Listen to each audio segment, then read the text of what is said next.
Hello and welcome to the Football Hipsters podcast. I am your host, Chris. I'm joined by my regular crew of John, of Drew and of Tom. Keep your beard strong and your glasses trendy. This is your football fix for all things European.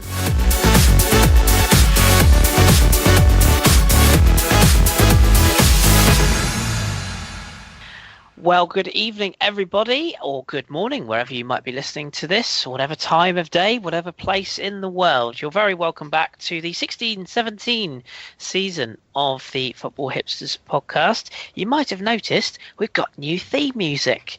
We're going up in the world. It's still free, but it's nice. We like it. So enjoy that. But some things don't change because I've still got my regular crew, as you would have heard from the introduction. So I will say good evening to all of my panelists, Drew, Tom, and John. I nearly introduced you twice there, Drew. Drew, Tom, and John. Good evening, everybody. Evening. Evening. Back to being last. God bless you. Always keeping the good man down, eh, Drew?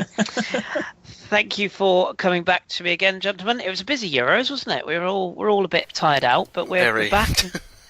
Yeah, those daily pods. Whose silly idea was that? I have no idea. What an idiot! Need to get rid of that host. I tell you what, World Cup in 2 years' time, you can forget it. Anyway, right. So before we get underway with our brand new, very first podcast of the 16-17 season, we've made a few changes. So it's only fair that we bring you up to speed. Sorry to report, but the mighty 90 is no more. Wah, wah, wah. Nothing personal. We've got so much to cover, and we had so many really kind and lovely feedbacks from people over the summer, and nobody really mentioned Mighty 90, so it can't have been that popular. So we're going to give that one a rest this season, and hopefully that will give us more chance to concentrate on the leagues. We've also done away with our Team of the Week, which we kind of did last season already, but that's gone as well. However, the Hipster's Choice will remain. We haven't got one this week because we want to prep for when all the leagues are underway next week, but that will return. Your questions will be answered, as many as we can get through anyway, in listener questions, and we'll have a bit of a best of the rest as well, so we can cover a couple of leagues outside of our normal four. So that being said, let's get underway, shall we? And we're going to start with something that hasn't even started yet, and that is the Bundesliga.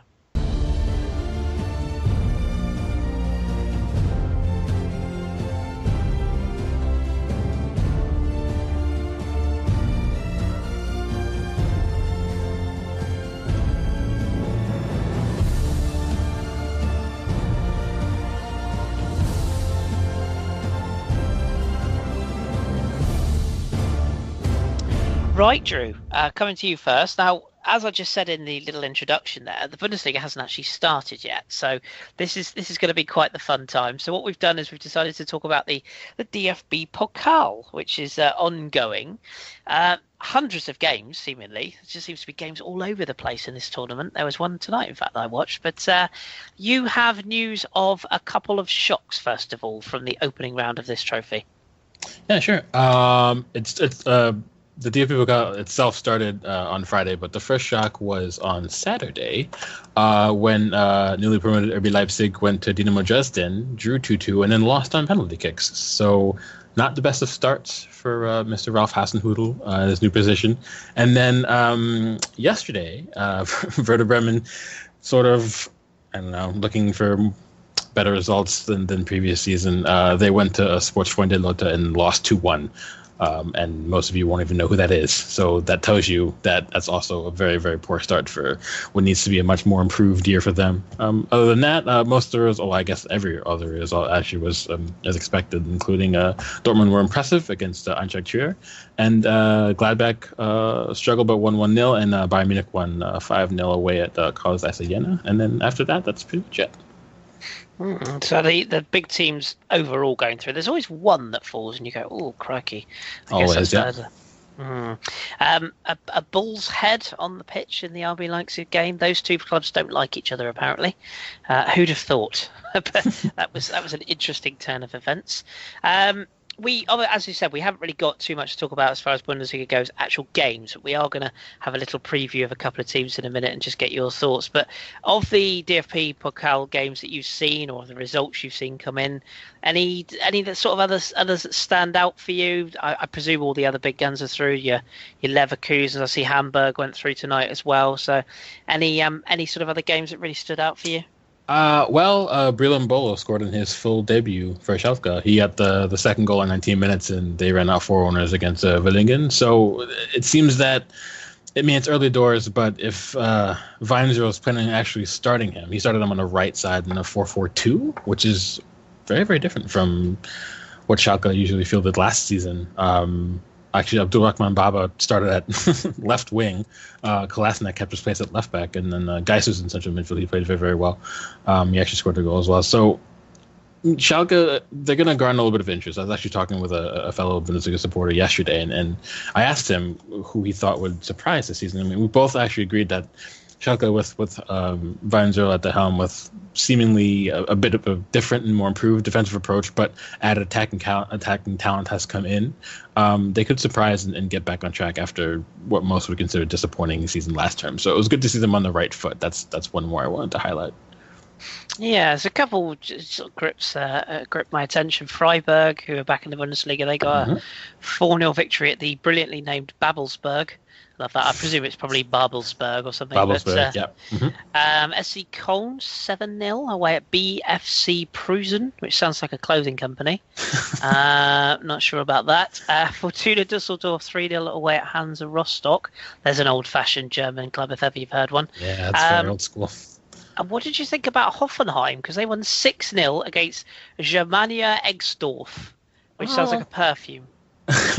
You're ridiculous. The competition wouldn't have been difficult, but they played well. Andrej Kramaric actually bagged a hat trick that game, but they used a 3-4-3 that match. That's something that Nagelsmann experimented with last season, which was the 3 at the back. And it worked out very well. They got the clean sheet. Sandro Wagner made his full debut. He didn't get on the score sheet, but he did pick up a yellow.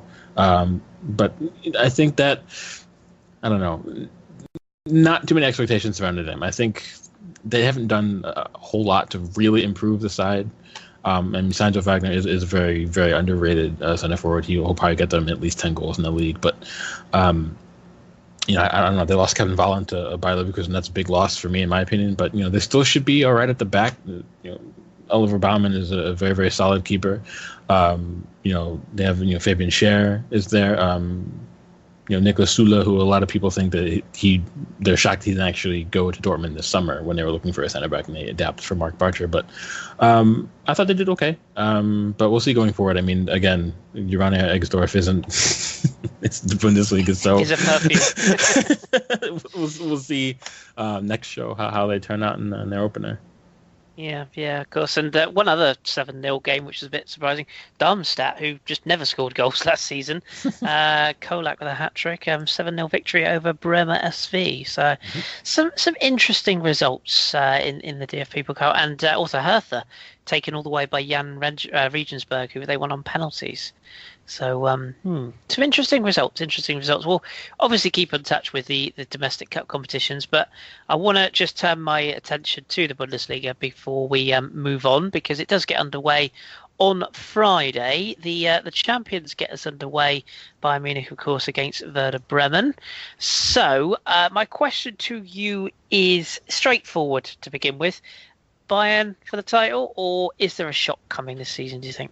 We were literally just talking about it. I think you have to put them as odds-on favorite to start the season, but it's a long season. It's new management under Ancelotti, and even though he's come out and said that he doesn't aim to change too much of what Pep established there in his term, but he's a different manager. And John pointed out that Ancelotti always likes to focus heavily on getting his star center forward more and more goals, and you wonder how that'll affect the likes of Thomas Müller and Douglas Costa and Kingsley Coman and Robin and Bieber and the like. So I think from an ability standpoint, strength and depth in the squad, you have to pit Bayern as the favorite. But Dortmund lost some key players, but they also recruited very, very well, and they recruited also for the long term. They brought in a lot of good young players who once he gets his hands, around it and really getting him on the right track, Dortmund could be in for a shock. And then also you can't really write out, Bayer Leverkusen either. They also did some brilliant business in the summer, and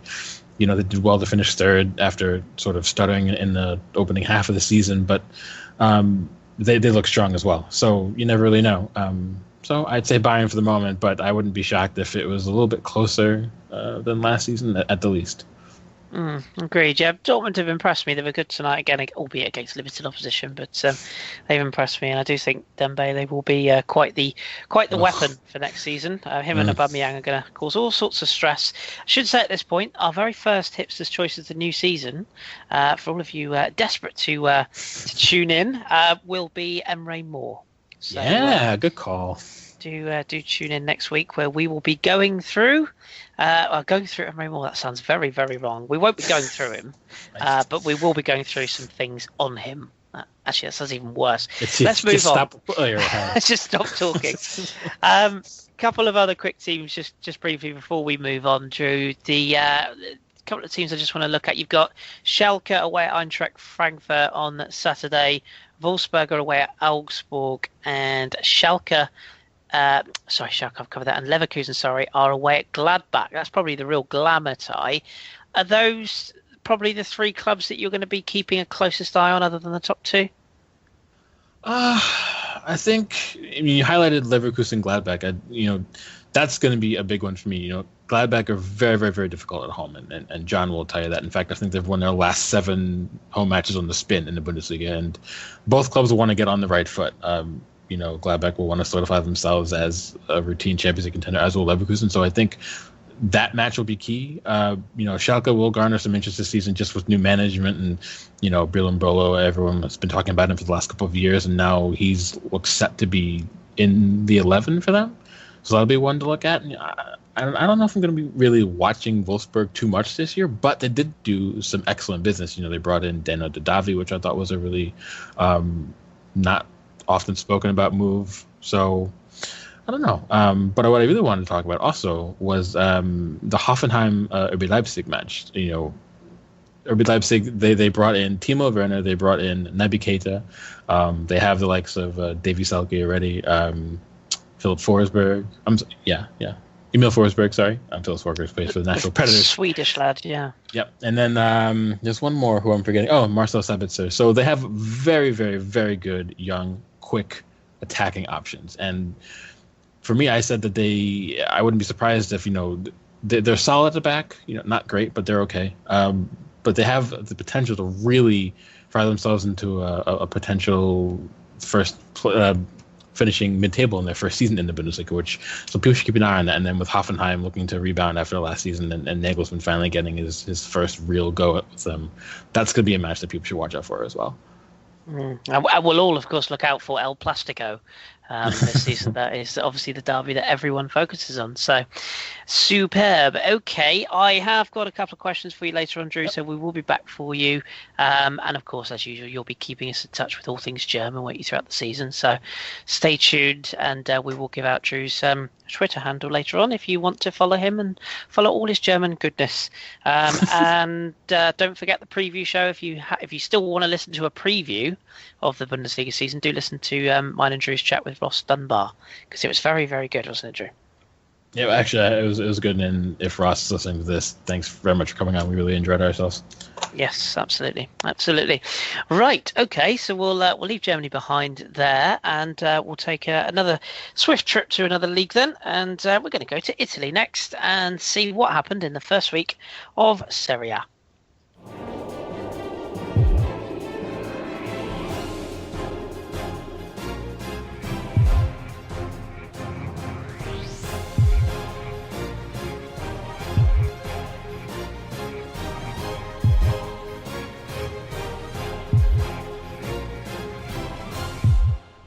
All right then, John. So we had our first round of action in Serie A last night / this weekend. We had plenty of things to talk about, plenty of goals as well. 32. Yes, a lot of goals this weekend. In all.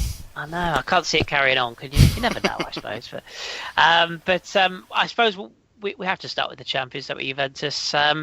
Some fat bloke came on and scored a winner. Discuss. Yeah, some fat Argentinian geezer. It's not Dybala. He hasn't piled on the pounds. It's Higuain. I'm sure everyone saw that. It wasn't a great goal made by him or anything. It was a poacher's goal. He was just in the right place at the right time. But perfect start. Didn't start the game for Juve. Not necessarily a big surprise because he wasn't in the best condition. But as himself and Allegri both said, you can be as fat as you like if you're in the right place at the right time. You don't need to lose weight. I'm sure that weight will be shedded. The really interesting thing was the fact that Juve had Dani Alves was starting. Looked very comfortable instantly. Not really a huge surprise, but great signing on a free. Pjanic wasn't quite fit enough to start the game. Sat on the bench, didn't come on. So it was Khedira, Lamina and Asamoah in midfield. And Khedira was fantastic in the game. Got the opening goal. Great header.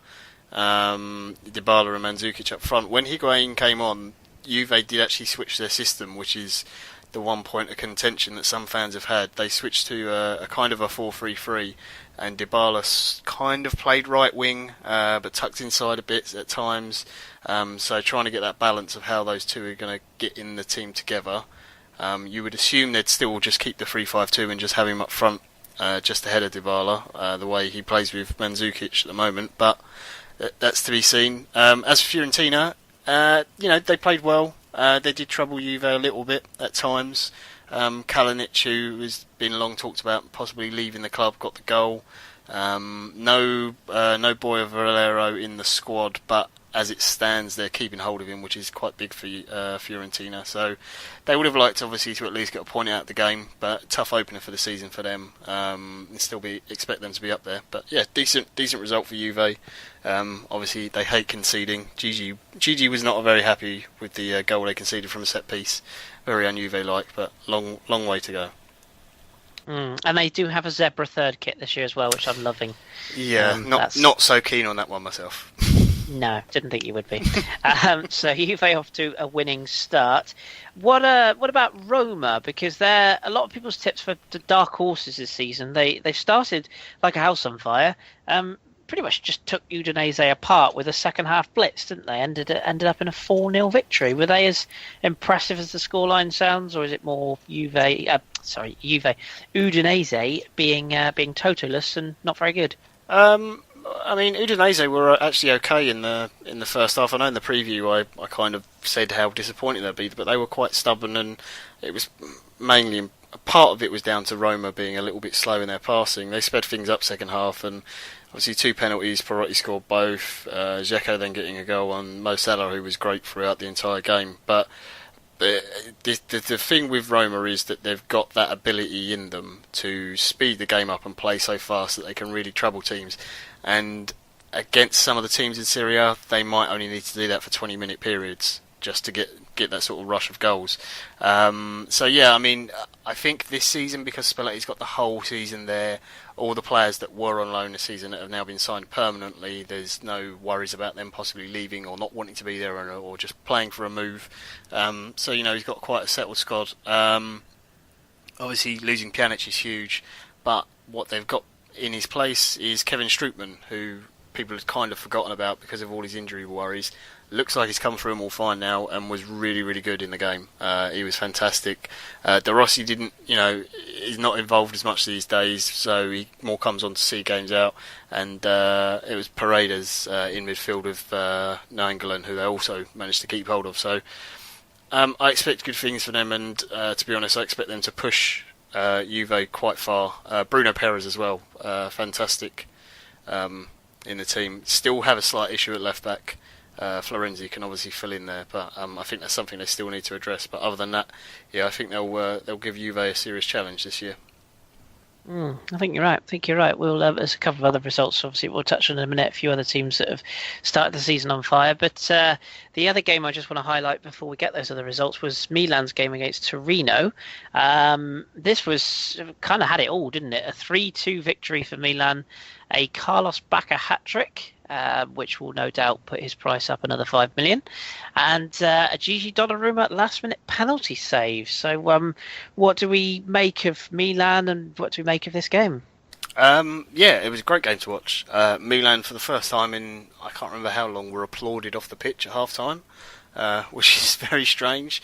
They were only 1-0 up at half time. Niang was brilliant in this game, set up 2 of the goals for Bacca.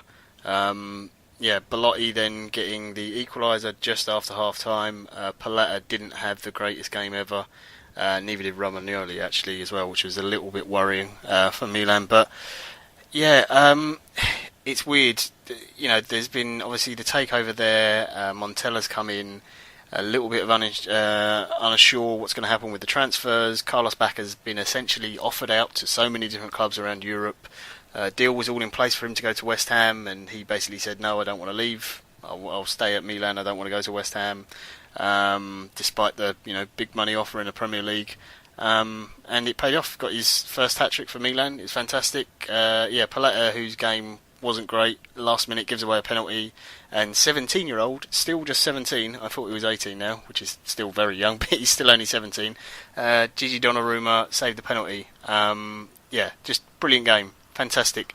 Mihailovic obviously now at Torino, so he couldn't get his revenge for the match after losing his job. But again, Torino, another team that I expect to, hopefully for them anyway, do some decent things this season. Belotti was very good in the game. He got the first goal and obviously had his penalty saved. Baselli's goal as well, actually, for Torino was very good, worth looking up.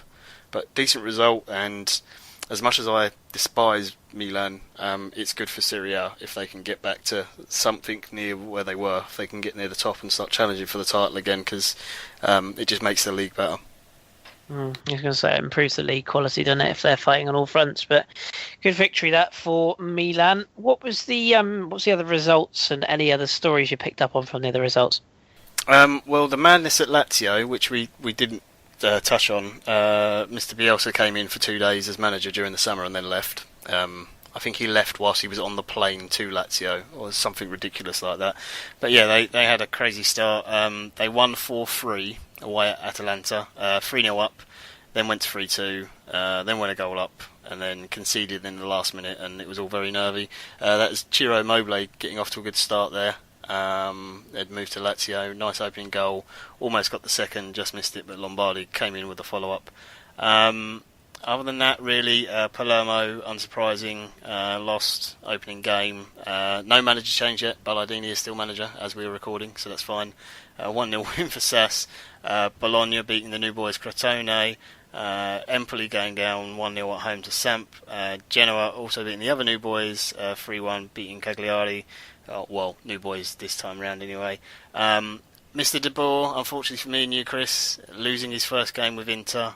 Sad times. Yes, away to Chievo. 2 very good goals though from Chievo.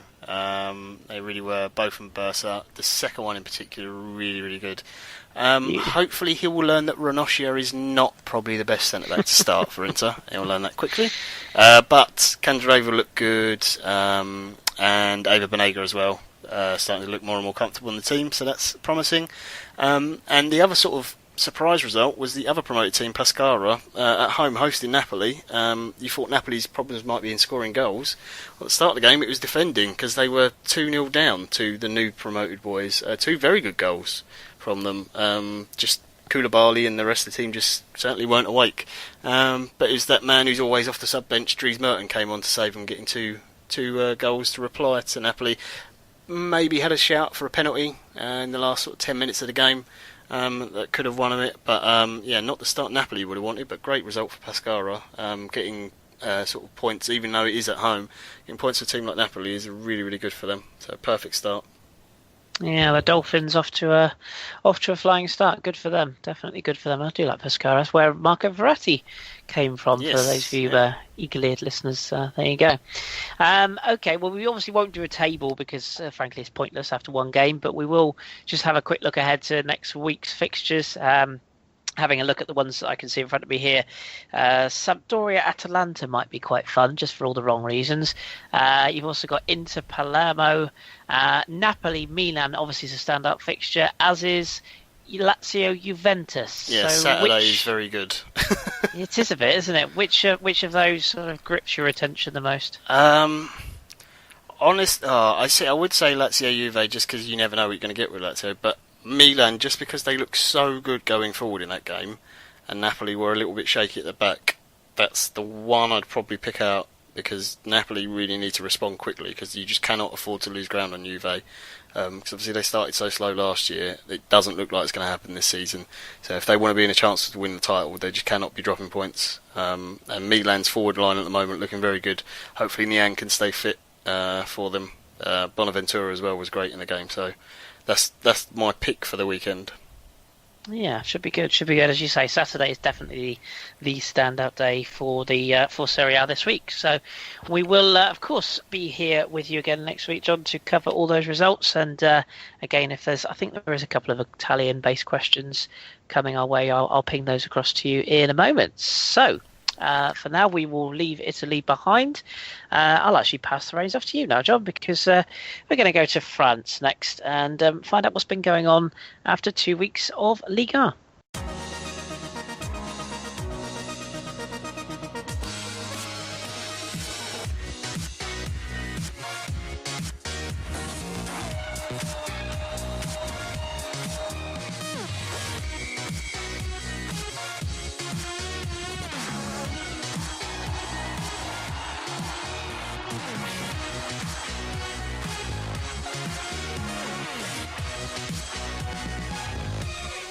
Right, so off to France we are. Do you just want to fill us in, Chris, on week one before we get to this week's, just quickly?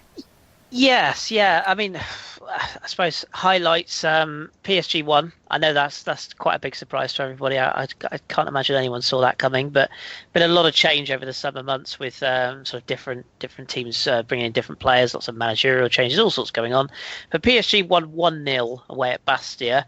Wasn't the best game in the world, if I'm honest. In fact, it was pretty dull, if I'm being completely frank. But they got the goal. Jesse Rodriguez actually set it up. Levan Kazawa scored it. Other notable results: Lyon winning 3-0 at Nancy. A hat-trick there for Alexandre Lacazette. Swoon. Nice, your old boss at Gladbach there, John, getting off to a flyer. 1-0 victory over Rennes. And we also saw... Thank you indeed, Mr. Favre. Marseille 0-0 with Toulouse. That was as dreadful as it sounds. Lorient threw away a 2-0 lead to Toulouse at Caen, standard. And St Etienne Bordeaux was a thriller, which I have to say I never saw coming. 5 goals in that game. So that led us on to week 2. So I'll pass it back to you. Yeah, the obvious teams that everyone really wants to talk about, or one I want to talk about anyway. Lyon obviously started well. Because a certain Mr. Lacazette is still there, annoyingly. Hasn't gone to a certain Premier League club, annoyingly. How did he get on this week? I don't know what you mean, John. Yes. It strikes me that he's now actively trolling people for his goal scoring attributes. He got another 2 this weekend, granted penalties, but he started the season on fire. He's very happy at Lyon. I think it would take a very, very large offer to get him out of Lyon now. But they're looking good, actually. They're looking good. I would have to say that a 2-0 victory in itself is a good result. Obviously, a clean sheet and Caen on the night were not particularly great. What I would say is playing this 4-3-3 formation with Fekir one side and Max Cornet is playing on the other side. I think if they play against some better sides, they will they'll get ripped apart. So I don't think that's going to continue this way, especially in the Champions League. But right now they're getting the best out of Lacazette. They're getting the best out of the players, and Kulu is settling in there as well. He's obviously signed in the summer to replace him. Titi went to Barcelona. And yeah, they look a settled side. I think the real test now is going to be if somebody does, we all know, of course, Arsenal won't be, but if somebody does actually put in a very large bid for Lacazette, or if indeed he does keep scoring until that window shuts, could he be tempted away? Same with Corentin Tolisso, you'll know, John, was subject to a bid from Napoli, which he turned down. So it's looking good for Lyon thus far, but let's be honest, they haven't really had 2 particularly difficult tests yet. It'd be interesting to see if they can push PSG, who obviously are the favourites as usual for the title. Keeping Lacazette is huge, and obviously having Fekir fit for the whole season will be massive as well. So speaking of last season's champions, PSG. Comfortable win for them against Metz, I presume? Yeah, pretty comfortable. They never really got out of second gear, to be honest. I mean, Metz, I should have pointed out actually that they beat Lille 3-2 in the opening day of the season. Fantastic performance, and they were brilliant at home. And I think that of the three promoted clubs, they're probably going to be the ones that I'd back to stay up, oddly enough. But they played pretty well against PSG, in fairness, and PSG were quite slow, quite sort of plodding, didn't really do a lot. My good friend Edinson Cavani had a fun evening. It's hard when he missed 8, not 7, not 6, not 5, 8 clear-cut chances in this game. Fair to say that my thoughts on him haven't changed. I think it's only second game of the season. He's just warming up slowly.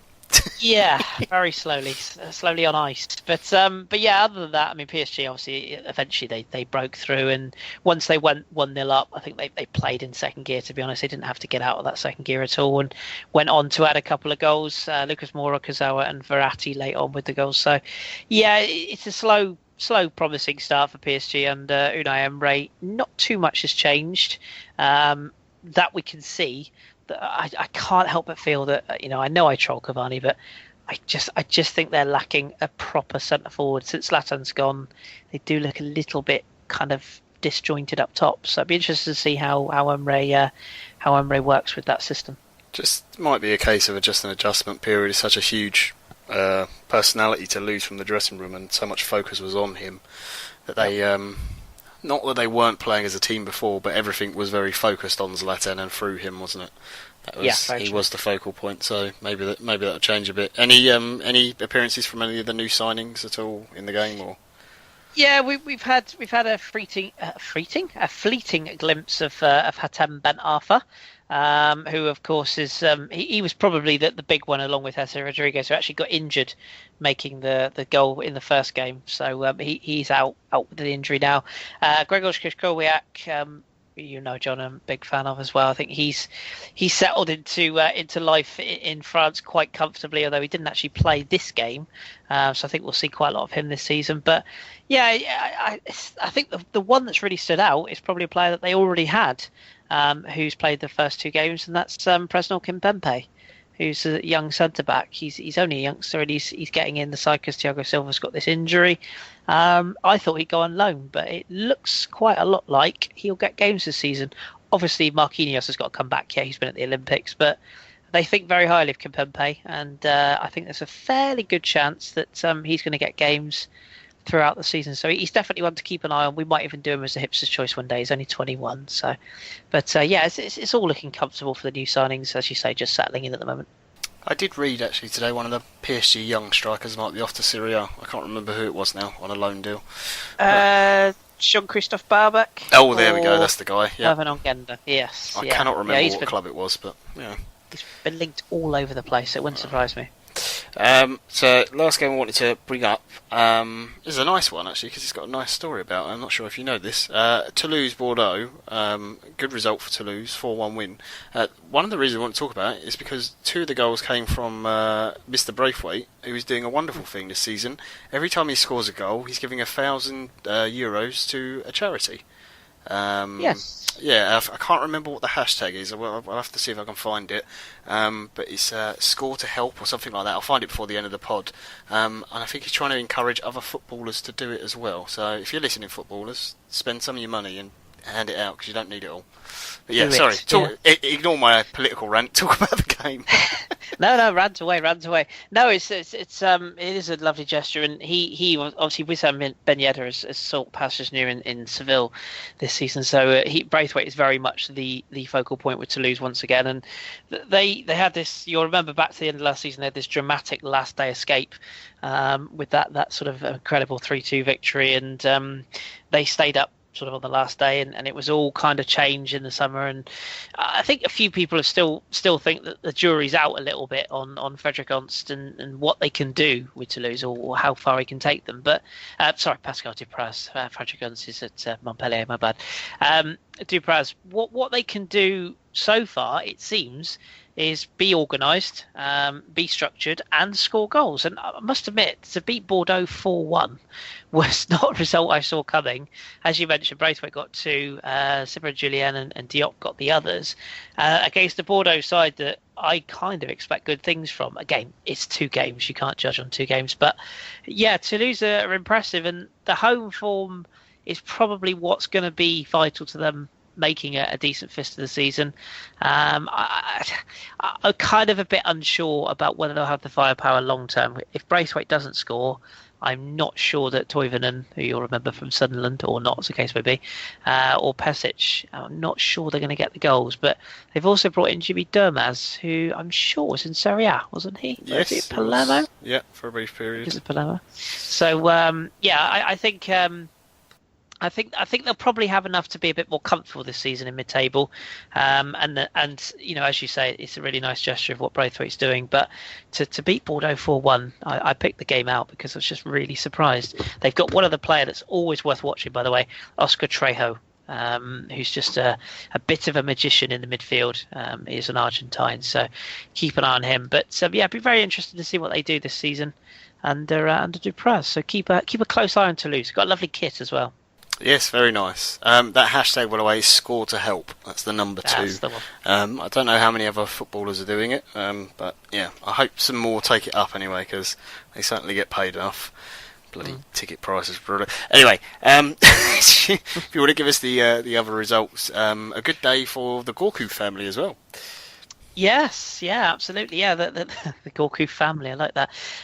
We had Nantes lost at home to Monaco. Not a big surprise there. Monaco quietly put together a really good squad this summer. Some really good signings there. Boschila got the winner. Lorient, let's just move on, shall we? Oh, Christ.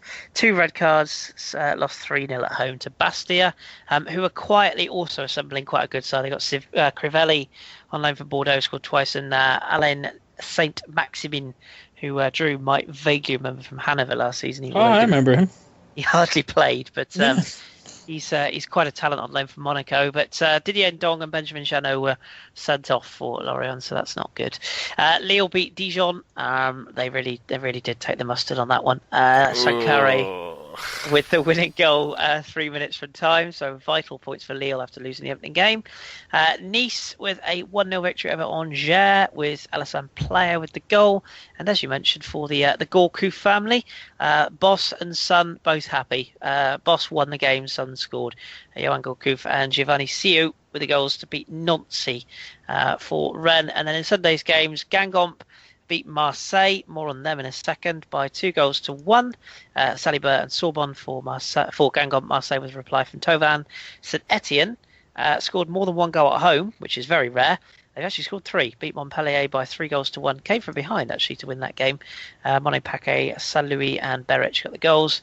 And, of course, we mentioned PSG. So I can give you a little bit of Marseille information, if you'd like it. Yeah, you were just talking about Marseille. Very good goal by Tovan in that game. And, Bielsa left Lazio, and he might be popping up somewhere else. Yes, big Marcelo Bielsa. The one person that was going to hate this news is the young centre-back Doria, who they got from Brazil, who... it's come out. He played his first game, I think it was in 30-odd months for Marseille since signing this weekend, and he came out in the press and said, "Yeah, Bielsa basically ruined his career," and he was so glad to be, playing for Marseille, and so glad to finally get his career up and running.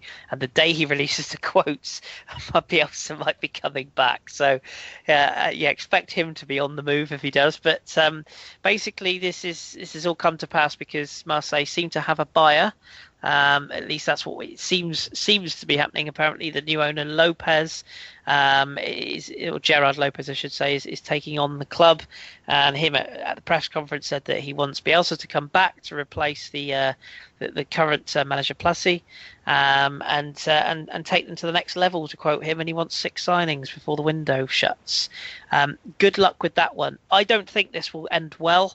Not because I dislike Bielsa. I think he's good value. But I just think Marseille are a really broken box of toys, and I think it's more likely somebody treads on the Lego before they put the Lego back in the box. I just don't think this is going to end well. So it's good news for Marseille. money-wise, it's good news that they've got a bit of stability potentially. Lopez, for those who don't know, Gerard Lopez is the former president of the Lotus Formula One team, and he's a Luxembourgian businessman. So there you go. But he's got money, so I'm not convinced, but at least if El Loco comes back, it'll be fun, I guess. It'll be entertaining, that's for sure. Indeed. I will give you the fixtures for next week before we move on. Yeah, give us your pick. Yeah, tough one. This Marseille-Lorient is appealing all of a sudden because of obvious reasons. That's the Friday night game. Dijon versus Lyon will be interesting as well. See if Lyon can continue this goal glut and see if Lacazette can continue scoring. But the one that leaps off the page is that Sunday night game, which is Monaco at home to PSG for obvious reasons. I have a sneaking feeling that Monaco might take something from that game. So that will be the one that I will be focused on quite heavily. But of course, me being me, I shall watch them all. So there we go. Very good. Let's move on then, shall we? We've just got the one league to go, which is obviously Tom's. So we're going to shoot across to sunny Spain because one of the games Tommy's going to cover has only just finished. So let's whip across for this week's opening round of La Liga.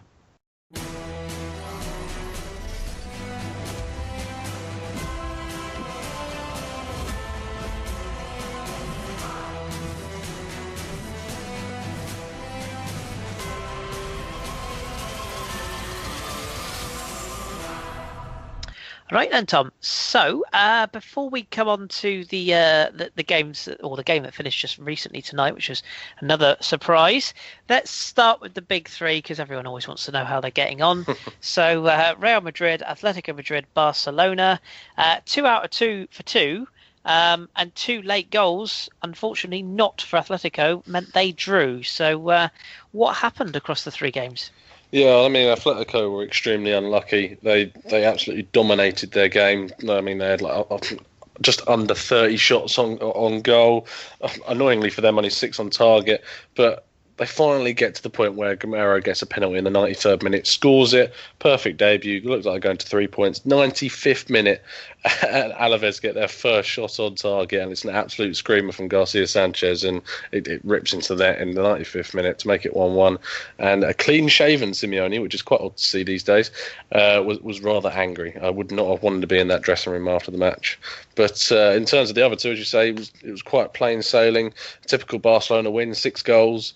Suarez getting a hat-trick, Messi getting a brace, Turan scored the opener, Ruben Castro obviously scored because Betis are playing and they scored goals, so obviously Castro will score. Sanabria started next to him. That's a new signing from Roma who played last season on loan at Sporting Gijon, looked decent.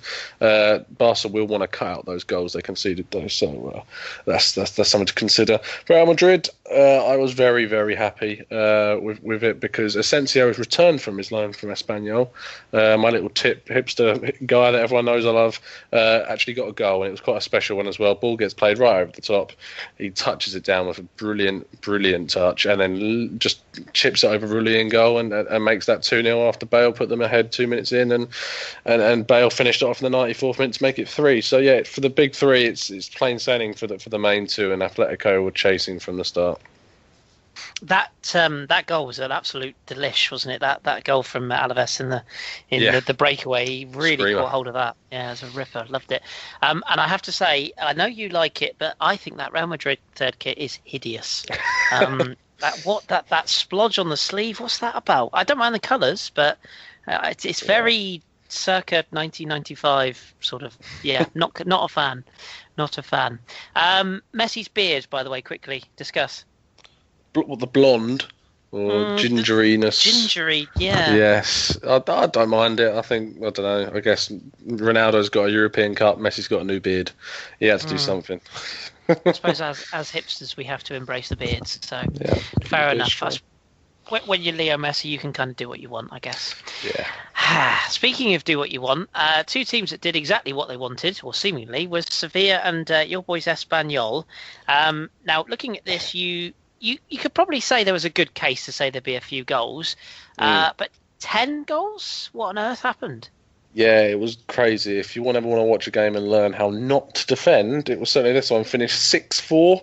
was quite crazy. Not great for me as a fan of Espanyol. Started well. We took the lead. Piatti and then Sarabia got one back, new signing from Getafe for Sevilla.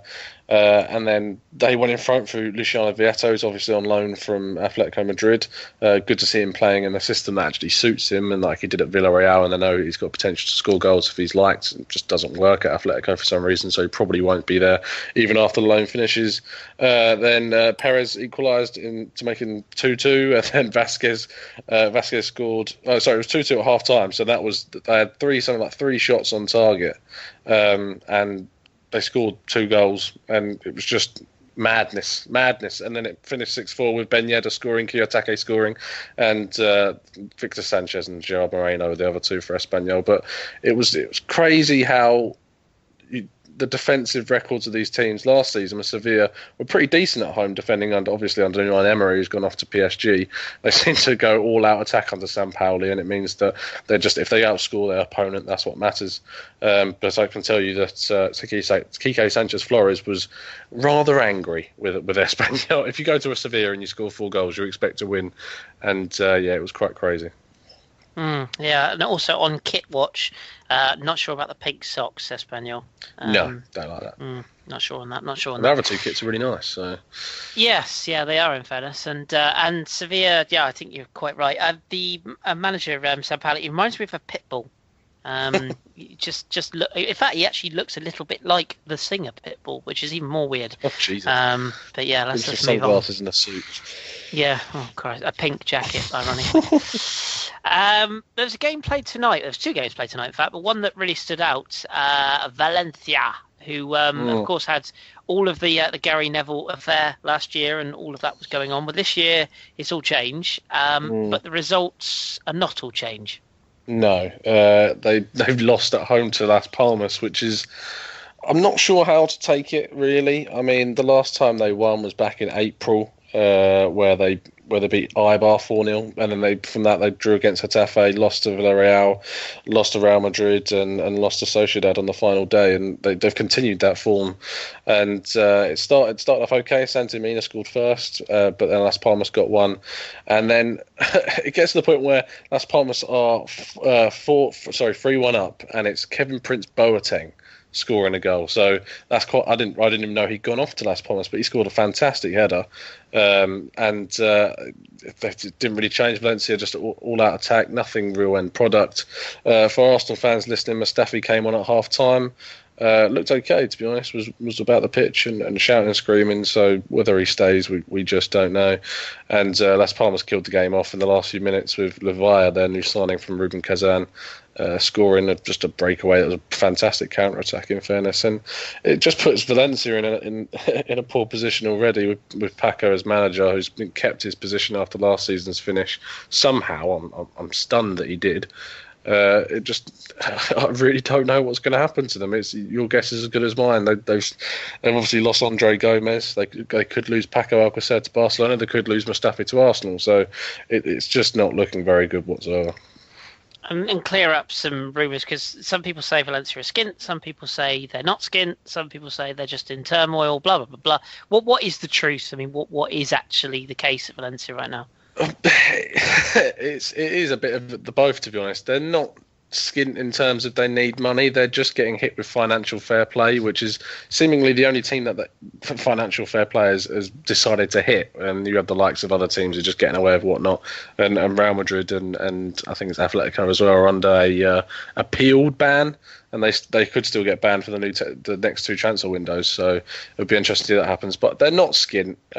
They've just got 35 million from the Andre Gomez deal to Barcelona. So they're not necessarily skint. They just can't really spend in a way. And they need to, like the Marseille thing where they need to reach sort of certain quota.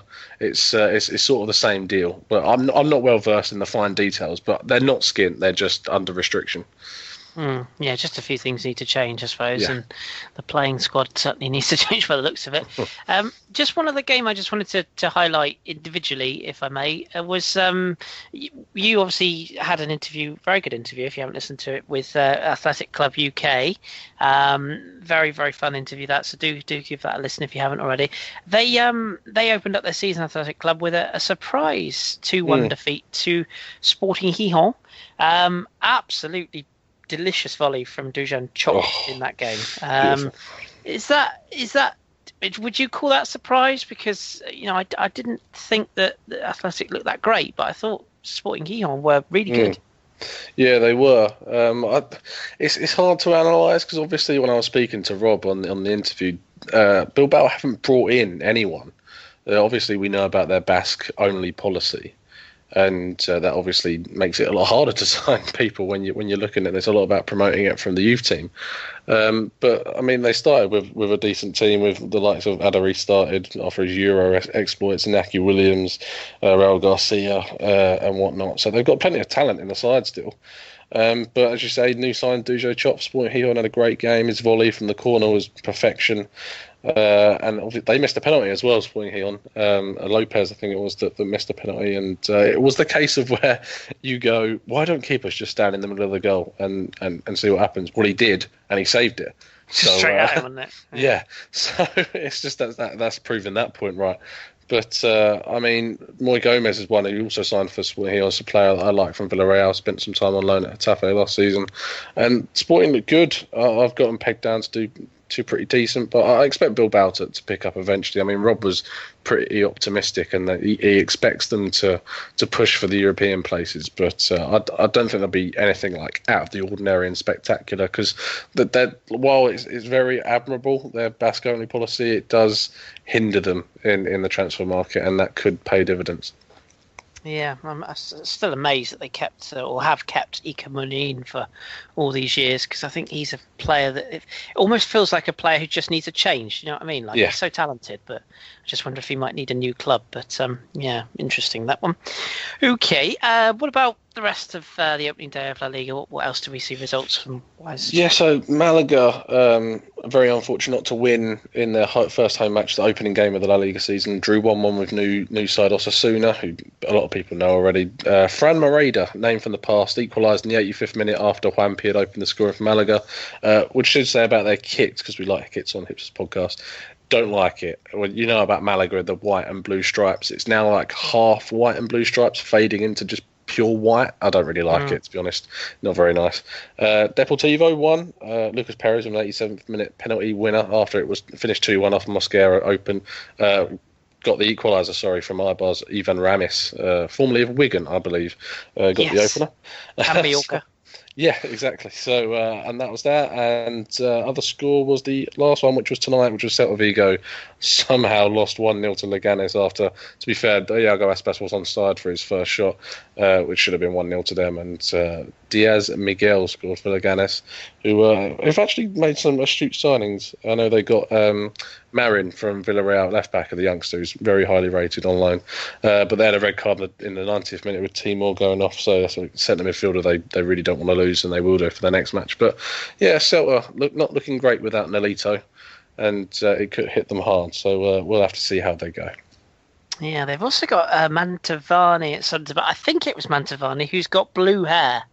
It's quite something if you haven't seen it. I think it's Mantovani. Nasri style. It's worse. It's like proper cheap dye, like bleach it blonde and just stick some. It's almost turquoise. It's quite horrendous. But I think it's Mantovani. I'll have to check that in a minute. But nevertheless, good result for them away from home. Yeah. What do you reckon to picking out sort of fixtures wise? What have we got to look forward to the second one of the season? Oh, I nearly swore then because I completely forgot to check. Well, Friday we've got. Let's have a look if I can get it up. Real Betis against Deportivo, Espanyol Malaga. I'll always suggest Espanyol to go watch them, so you could always go watch them try and beat Malaga. Let's see who the big boys are playing. The big boys have got... It's Eibar, Valencia, Osasuna, Sociedad, Real Madrid, Celta Vigo. I'll go for Leganes, Atletico Madrid. Atletico Madrid are going to be all in trying to get their first win of the season, and we've seen that Leganes have come away from Celta Vigo with a win. So, I'd go for that game. Go watch it. Sky Sports 3, 9:15 on Saturday. Interesting. Yes, interesting. And once again, I imagine it's going to be a three-way tussle for the title, but who knows? Who knows? It's one of those. Just who we trying to kid. If you do want to see the gentleman with blue hair, by the way, if you just Google Leganes defender blue hair, very first image that comes up, you'll see him there with his blue hair. It looks utterly ridiculous. Yes, interesting. Anyway, moving swiftly onwards, I'll let you guys Google that in your own time.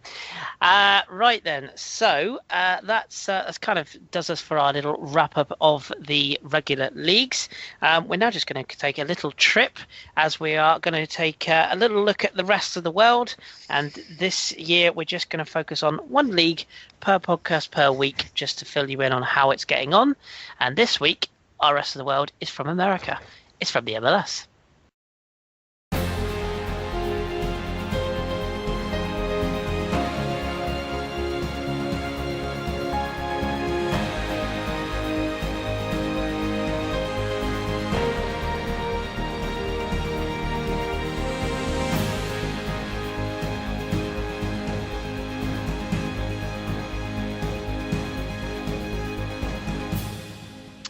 Okay, so basically the MLS, as a lot of you will know, there's it's kind of seasons broken into two periods, and because it's in the US, obviously the time span's slightly different to the European season. So they're coming to the stage where it's a real slog for the playoff positions, where teams go into you got the Eastern Conference and the Western Conference, and they join up and do the playoff scheme towards the end of the season, and then it all gets rather exciting. So things are certainly hotting up, and this weekend saw some pretty exciting results, actually.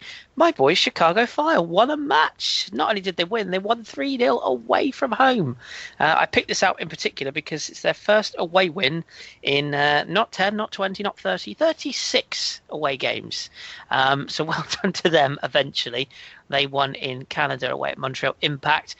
Seattle Sounders, complete with a never going to give you up tifo in the crowd. That was a peach. They beat the Portland Timbers, the current MLS champions, by 3 goals to 1. Fight and win. Fight and win. God. Oh, that guy. If you haven't, Sorry to interrupt. If you haven't seen it, it's a must. I'll have to find that and maybe tweet it. But there's a gentleman who has a loud hailer and just shouts "fight and win" throughout the whole game. It's really quite painful. Honestly, it genuinely made me feel quite sick. I've never seen anything like it. It's bizarre. It's not the best, is it? It's not the best, but fair play for getting involved to that gentleman. I'm sure he's a lovely guy, unless you sat next to him.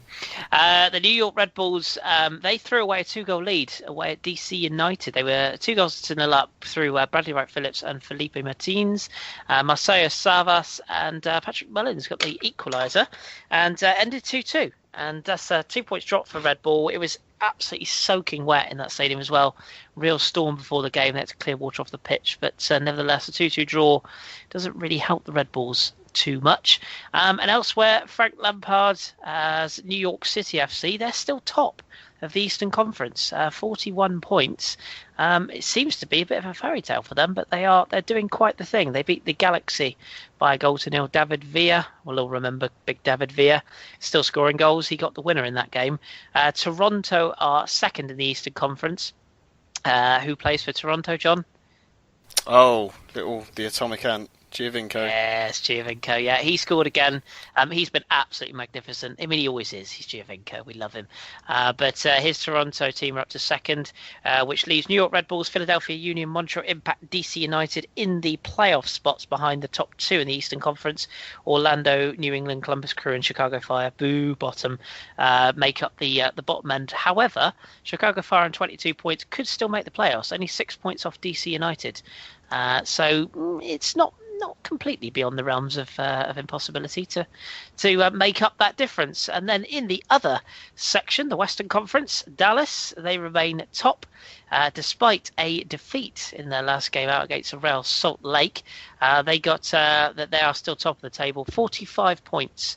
They're 2 points clear of the Colorado Rapids, which I believe is where Kevin Doyle is at the moment. I think I'm right in saying. You got Real Salt Lake, Sporting KC, LA Galaxy, and Portland Timbers in the playoff spots. San Jose Earthquakes, Seattle Sounders, who are making a bit of a rush, 3 straight wins. The Whitecaps and Houston Dynamo, which is Owen Coyle's former Chargers. They're down on the bottom of the Western Conference. So that's where MLS stands at the moment. Just a quick look at the goal scoring charts. Giovinco is top actually with 16 goals, along with David Villa on the same total. Bradley Wright Phillips, who is the New York Red Bulls all-time leading goal scorer, now on 15. Ignacio Piatti from Montreal has got 13. Fernando Adi for Portland and Dom Dwyer for Sporting KC are up there as well. And Frank Lampard now got 9 for NYCFC. So having been booed off the pitch a few months back, he's now the hero of New York. Who'd have thought, huh? So that'll do us for MLS. Obviously, if you've got any questions on that, do drop us a line. We'll do our best to find out. And I know we do have I've got a question on MLS. Oh, go on then, John. Catch me out, I'm sure. Why is Giovinco in the MLS? Well, it's a good question. It's a very good question. Not to be offensive to the league, but my God, why is he not playing somewhere else in Europe? Yeah, he's still good enough to. I can see why Pirlo and Kaká are there because they play in their slippers. But Giovinco is more than good enough. In fairness, actually, to MLS, there's a few players right now that are good enough to play in Europe. In my opinion, there's a few really good players. Obviously, we saw Matt Miazga get moved to Chelsea. There's a couple of young strikers. The lad at Chicago Fire, actually, Akam, is being linked. Kai Kamara has been linked away. There's a few top talents. The goalkeeper for Philadelphia Union, who I'll have to look up his name because I've completely forgotten it. But he's being talked about as being scouted by Bayern Munich at the moment. Now, when your goalkeeper is Manuel Neuer, that's quite the statement to make that you're being scouted as a potential future replacement. He's a Jamaican. There he is. His name is Andre Blake. He's 25 years He's of age. actually pretty good. He is, yes. Yeah. Of course, Joe. I forget you would know from the Americas, but yeah, he's rated very, very highly. So, yeah, interesting that he's been scouted by Bayern. So, who knows? But there you go. So, in answer to your question, John, I don't know. There we go. There's your question answered. Right. Let's draw a line under the trip around the rest of the world then, and we'll finish off our first podcast of the new season with a couple of your listener questions. It's your questions answered in the onion bag. Okie dokie, just a couple this week. Let's find them. I've lost them already. The first one comes from Pete Kennelly, long-term listener. Good afternoon to you, Pete, or good morning, because he's in Australia, so I'm sure he's listening to this in the morning. First question is actually for me, which is about Marseille. He says, how long do you think Passy will get at a big club like Marseille? Well, I think we've already had the answer, Pete. Doesn't seem like very long. I think he'll probably stay with the Marseille coaching staff because he was a coach there before, but obviously if Bielsa is coming back, it would suggest that Passy is not going to be manager for much longer. So that one isn't going to stay any longer by the looks of it, but who knows? Crazy things have happened. Our next question comes from Jimmy, another regular listener. This one's for you, Drew. He says, Lars Bender, his injury, is it serious? Will it have a big impact on Bayer Leverkusen's already crowded midfield? I don't know if it's going to have an impact. They have a lot of good center midfield options, and because just like his brother Sven Bender, that they don't have the greatest fitness records. They just brought in Julian Baumgartlinger. They have Charles Aranguiz still there. Kevin Campbell's been converted to a center midfield role. They're going to give more time to Vladan Yurchenko as well. So there's plenty of center midfield options there, and Baumgartlinger is for me one of the most underrated and uncelebrated defensive midfielders in Europe. I think he's brilliant, and I think Tom and I spoke about that a few times during the Euro, that he's absolutely excellent. So I don't think they're going to miss a beat without Bender there, but he's their captain, so maybe a little bit of a leadership will be missing. But as regards to performance, I think they're going to be just fine. And he'll have a tough job coming back in and maybe getting his role back because I think Baumgartlinger is that good. I would agree, and I must admit, I'm really looking forward to seeing Charles Arangis actually get some playing time this year because he did. Was it as crucial he did in preseason last year? And I do believe so. He missed basically the whole year, but he's come back in preseason, and everyone's talking about how this is the perfect chance for him to play alongside Baumgartlinger and what could be one of the more efficient center midfield partnerships in the Bundesliga this season. So. Yeah, great. I'm a big fan of his. I've watched him at Universidad de Chile all those years ago when he was there, so I hope he gets a good run, but we shall see. Next question comes, it's another French question, sorry everybody. Chris Nielsen, he wants to know, should PSG keep Cavani now that Ibra has left? Will he finally flourish as he will be the main centre-forward, or is he finished? Do you know what? John, I'm going to ask you this question because everyone knows my answer. You saw Cavani in Serie A for Napoli. So, in your opinion, granted, maybe you don't see a lot of him at PSG, but do you think that the reason he's not flourishing is because he hasn't got the likes of Hamsik and Lavezzi, who he had alongside him at Napoli, or that kind of system? I honestly think it was just more being in the shadow of Zlatan and his time at Napoli under Mazzari's obviously now at Watford. You know, they had a very particular system that they always played, and it wasn't necessarily to get him to get all the goals. It was a real team effort, and everyone worked hard. And this is one thing you do see from Cavani. He does always work very hard, and you see him tracking back and everything else. But the system at PSG just, you know, he was stuck out on the wing a lot, and then when he was the number 9, he kind of knew he wasn't really going to be the number 9 for very long because Zlatan was always there in the wings waiting to take the spot back. Excuse me, he's good enough. He's easily good enough because you saw with the goals he scored at Napoli. If they put a system in place that he can flourish in, then I think he'll get goals. I don't think there's a problem. And there's quality players at PSG, so he can get it. It might take him a while. I honestly don't know how much his confidence has been knocked, because I don't think the PSG fans are particularly forgiving of him because he does miss a lot of chances, or he has done since he's been there. But to be fair, he still scored quite a lot of goals playing from a wide position, and he's not a winger. He never has been. So I'd give him a few more games, to be honest. Maybe Emre will get the best out of him. I hope so, because he's a quality player. Just sometimes one player can move to another club and it just doesn't work out for him. But hopefully Zlatan going will release him a little bit, come out of his shell a bit more. Yeah, I mean, I know I'm highly critical of him, and he will get goals in Liga, but I just think that for a player who's talked about as one of the big strikers in world football, to miss 8 clear-cut chances in one game, and it's not the first time he's done that, by the way. I'm just not sure El Tigre will ever be the force he once was. But his part of his problem is that he was bought at a time when, if you bought Cavani now for the money he was bought for at that time, it wouldn't look so bizarre because of the sort of fees that are flying around. Because he was 50 odd million or something at the time when they bought him, which was a hell of a lot of money then, and he'd scored so many goals the season before in Serie A, and then it didn't really work out. That's always going to be the comparison. As like we said many times before, players don't set their price tags. That's not decided by them.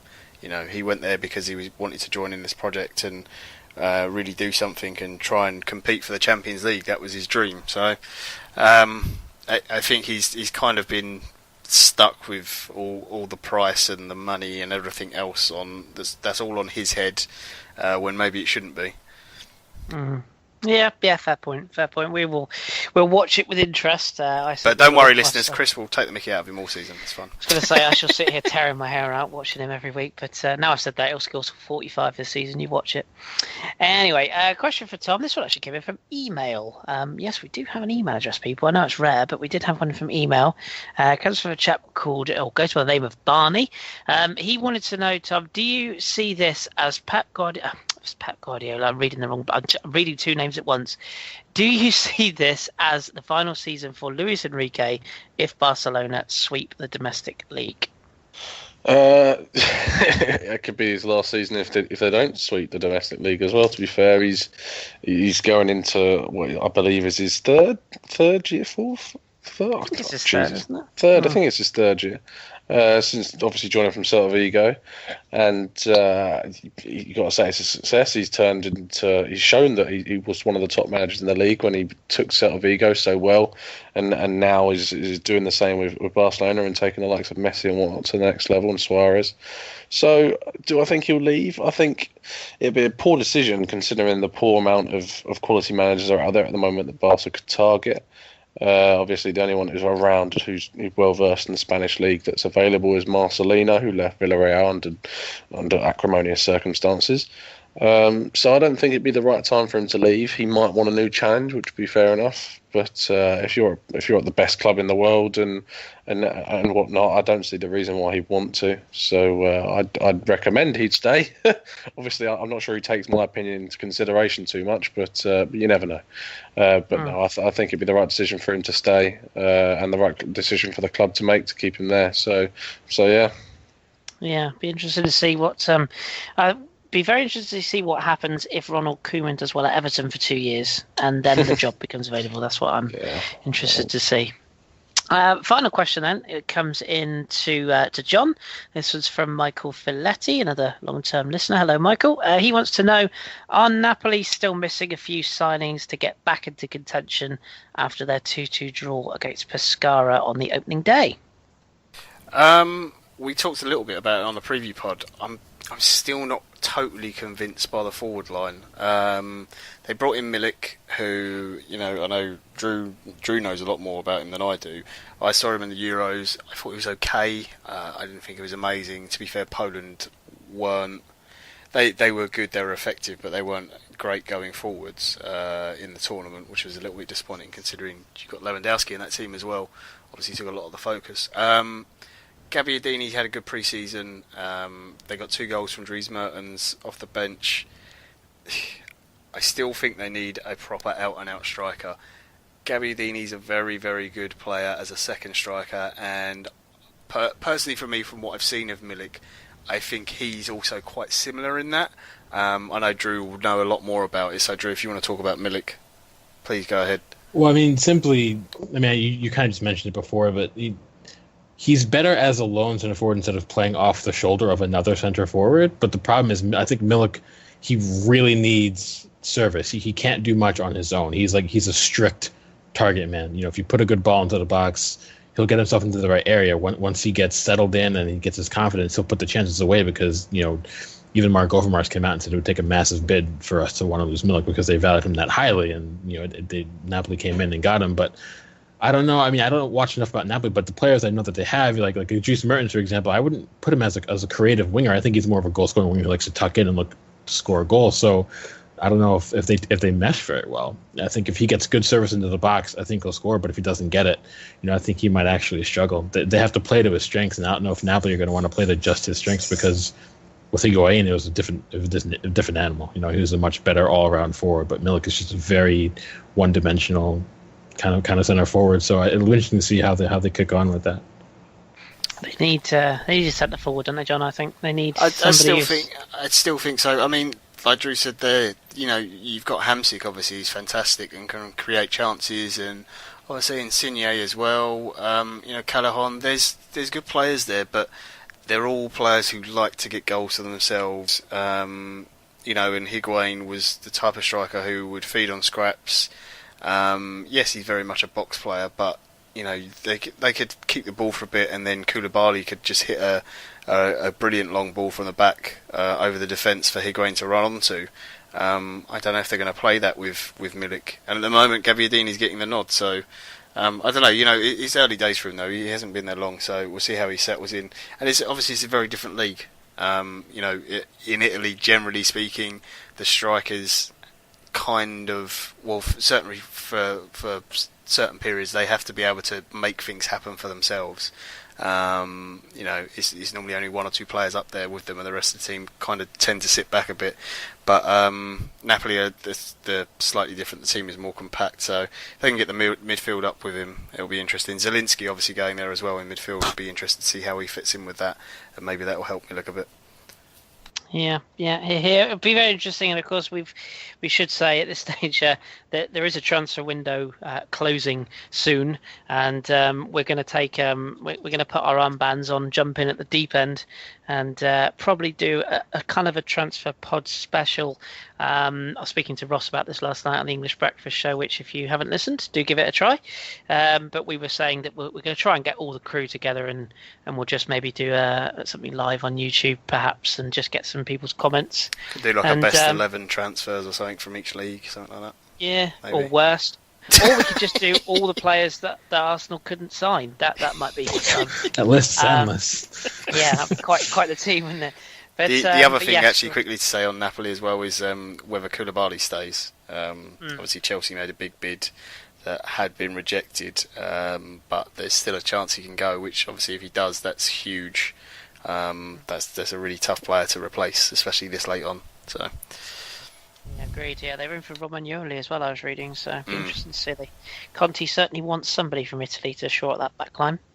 But yes, we will probably do a transfer pod. So in a week and a half's time, we'll try and work out a day and discuss what's gone on or what's not gone on. And by that time, hopefully, then we can start to see a little bit more about where team seasons might be headed.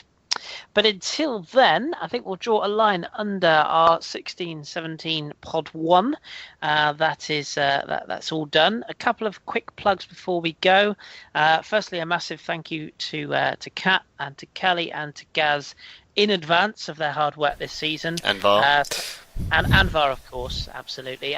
We should give an early nod to Kat and VAR, actually, because you might notice from our Twitter feed we have updated graphics. Kat's been working very hard with VAR to get those done. So they're brilliant as well. They're really good. They are really cool, aren't they? Really, really cool. So new graphics, new music. The only thing that we haven't got is a new host, but we're working on that. So keep tuned. And the final thing to plug really is that we're going begging, everybody. We had some feedback last season from a few of you saying that you'd love us to be on SoundCloud. Now, we'd love to be on SoundCloud as well. The small problem is Tom's busking isn't very good. Drew... As far as you know. As far as I know. Drew can't sell any more watches in New York because the police are onto him, and it's a bit risky. I'm not sure if that's highly racist or not. I really can't tell. I hope not. No, I hope not. And we all know that John's after dark activities shouldn't be mentioned, and how he it's normally me spending money, not people paying me. Yeah, I wasn't going to say it, but you've just buried yourself, so that's fine. So the long and short of it is, boys and girls, we're not exactly flush. So what we're going to do is we're going to open a GoFundMe page, is I think what the kids call it, and we will tweet a link in the coming days, and it's basically just an open link site where if you want to give us a couple of pence or a couple of pounds, whatever you've got, free shrapnel, it all adds up.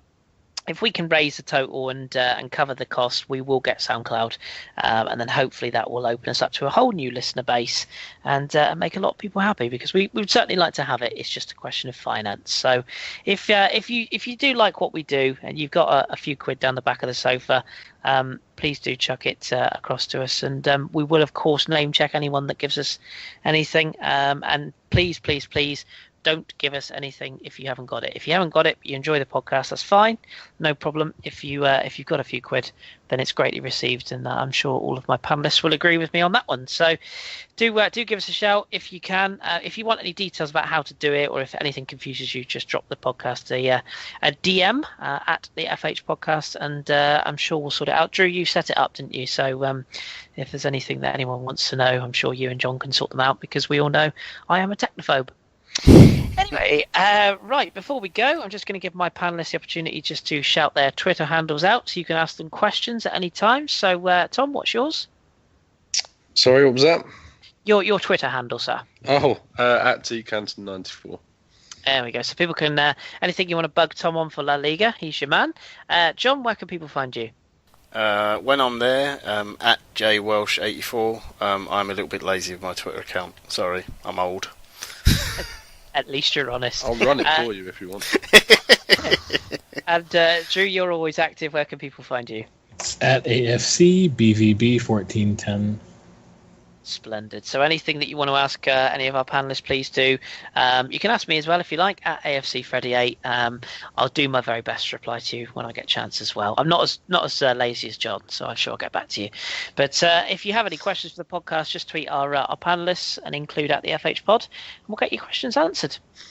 Right, we'll be back next week then. Thank you very much for tuning in. Thank you very much to my panelists. So thank you to Drew. You're welcome. I went first. Hey! Did you first? Oh, I found that. Also, thank you to Tom, who I know raced home to be part of the pod. So thank you, Tom. No problem. And thank you to John. John, you kind of have to be here. Yeah, I didn't have a choice. You never do. And as I say, thank you to our crew. Thank you to all of you that have stuck with us. And thank you especially to our new listeners as well for joining us since the Euros. We have been the Football Hipsters, and you have been tuned in to our very first podcast of the new season. So keep your beers strong and your glasses trendy. Enjoy your football, and we'll be back to cover all of the second week of action next week.